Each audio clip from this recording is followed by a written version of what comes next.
Okay. So, and with the 50 Boys, they didn't sell anything less than 50. That's what they did. You can't get a 20 or a 10 from them.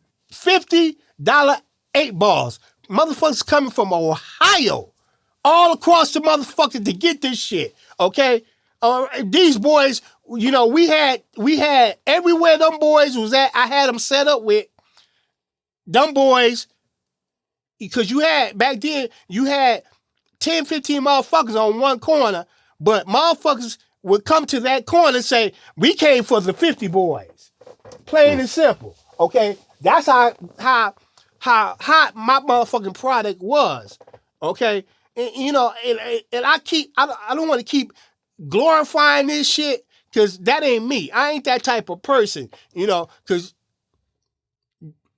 I don't know the shit I be saying and things that I have said in the past. I don't glorify the shit that I did. Because like I said, the streets is not for everybody. But the 50 Boys, man, that shit was hot as hell, you know, and that was just part of some shit that I done. It's, you know, that was part of 10, 15 crews that I had. And the 50 Boys, like I took them from 15 years old and taught them every aspect of the game.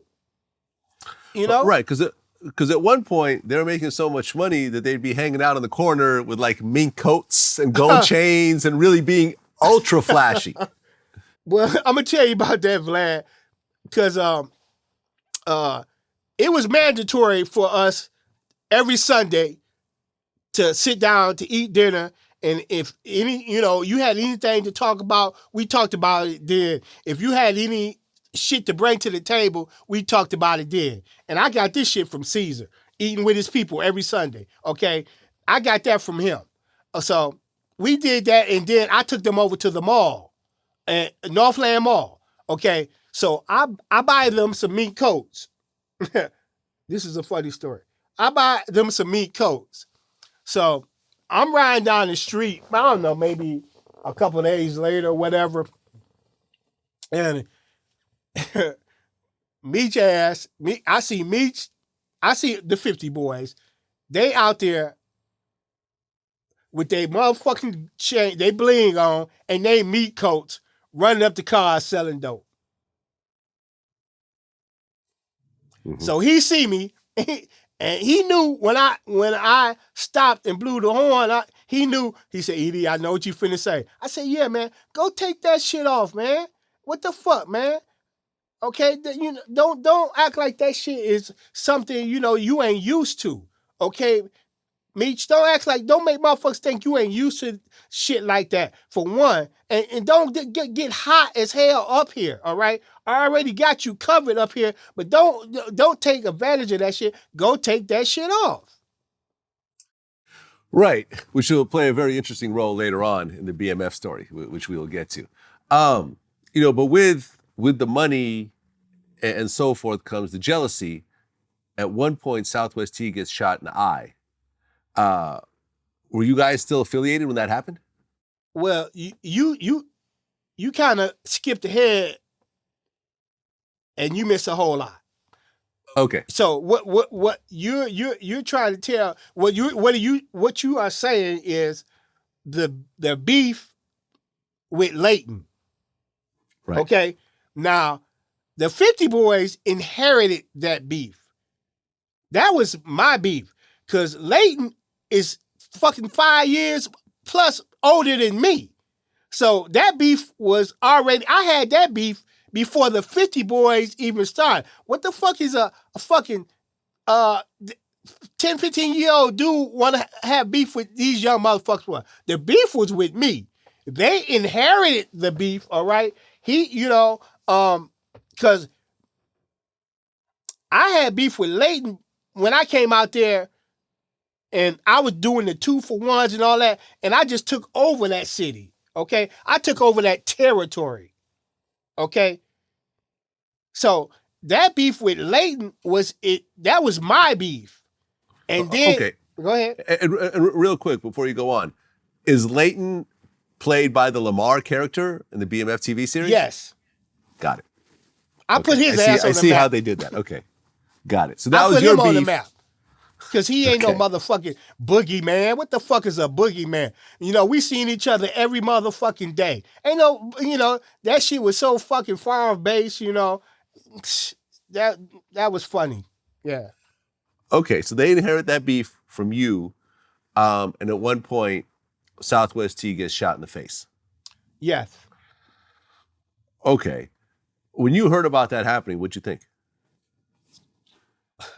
Well, again, this is what I'm saying.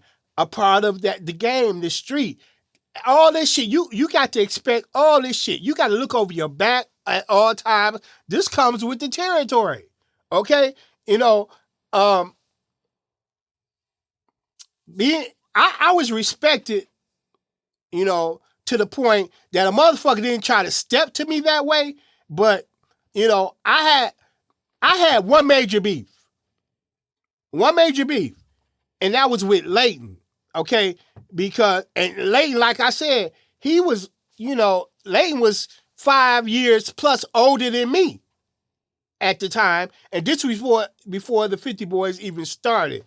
But that was the only major beef I had to. Motherfuckers they respected me too much to step to me as far as trying to rob me, trying to, fuck with us, as far as 50 Boys or any of my crews that I had out there. Okay. I was much respected. And, motherfucker came to me for knowledge and how to prosper more, if anything. Okay. That's how they respected me. But when Terry got shot, shit, motherfucker, your life, other people's life, you can't stop. Damn, okay. What I told them, grooming them as bosses, that shit's coming. So, don't think all this shit, glory shit, and us doing all this smooth shit is glory shit. I was their protector, and I protected them from, the people that respected me. I grew up with damn near 60% of the police force out there. So I knew them. They respected me as well. But they I ain't gonna say they wouldn't do their job, but I'm gonna tell you this. I protected and was I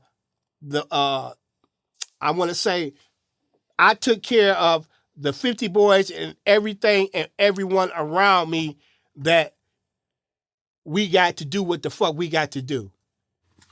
What ultimately happened to Layton? What you mean? What happened to him? He's still living? He's still alive? Yeah. Oh, okay.